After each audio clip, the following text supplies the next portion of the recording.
হাদিসটা পড়ে চোখের পানি ধরে রাখতে পারলাম না। একবার হযরত আবু বকর রাদিয়াল্লাহু তাআলা আনহু নামাজে দাঁড়িয়ে কান্না করছেন। নামাজ শেষে একজন সাহাবী তাকে জিজ্ঞেস করলেন, হে আবু বকর, আপনি নামাজে দাঁড়িয়ে কান্না করলেন কেন?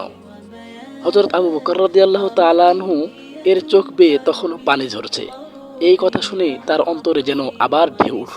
তিনি চোখের পানি ছেড়ে দিয়ে বললেন, হে ভাই, আমি কোরআনের এক আয়াত পড়ে কান্না করি। তখন সে সাহাবী জানতে চাইলেন, কোন সে আয়াত যা আপনাকে ক্রন্দন করালো? তখন আবু বকর রাদিয়াল্লাহু তাআলা আনহু বললেন, সেই আয়াতটি হলো, হে বান্দা, আমি তোমার জানমাল কিনে নিলাম, বিনিময়ে আমি তোমাকে জান্নাত দিয়ে দিলাম। আত-তাওবা আয়াত 111। সাহাবী ভেবেছিলেন জাহান্নামের শাস্তির কোনো আয়াত হবে হয়তো, এজন্য আবু বকর এমন কান্না করছেন।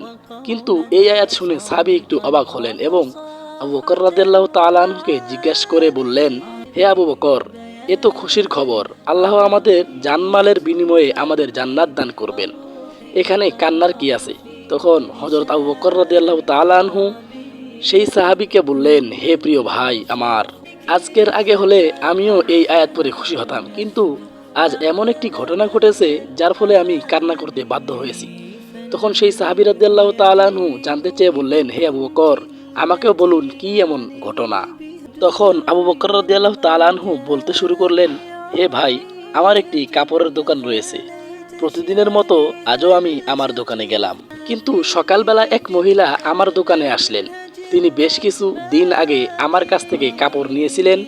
আজ এসে বললেন, আবু বকর, আপনার দোকান থেকে বহু আগে কাপড় নিয়েছিলাম, আজ ফেরত দিয়ে আমার টাকা ফেরত নিতে এলাম।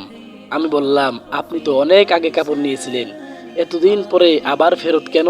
মহিলাটি বললেন, আবু বকর, আপনার কাপড় আমার পছন্দ হয়নি, আপনি আমার টাকা দিন এবং আপনার কাপড় ফেরত নিন।